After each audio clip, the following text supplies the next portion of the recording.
Madera hatuungi Rigathi Gachagua mkono, sababu aliachilia huyu mama, alimtumia akamwachilia. Hiyo ndio ukweli. Na sikize, sisi kama watu wa Madera hatuungi msimamo wa Rigathi Gachagua.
Kwa mazishi na huyu Gachagua hajasaidia huyu mama, ametumia huyu mama alafu anamwachilia, alafu anatuma wajinga hapa Borango na Gachagua wakuja waharibu mazishi.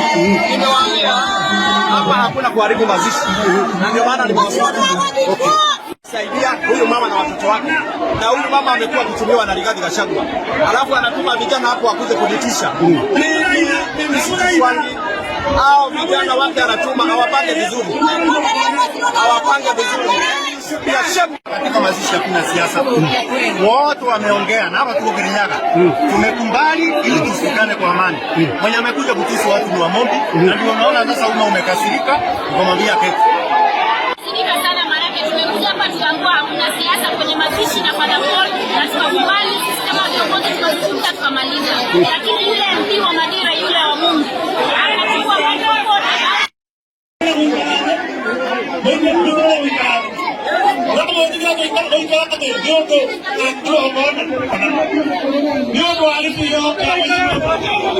Niondo wa igongo na tafadhali mwetekere guikara niondo wa igongo nada kwa bila mbona na ndio mtakiugo kwanza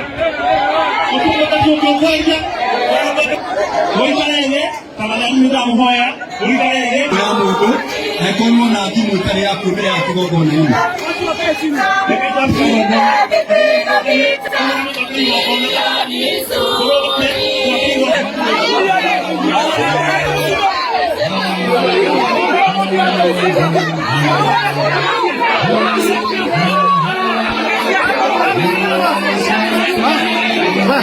watu warudi nyuma.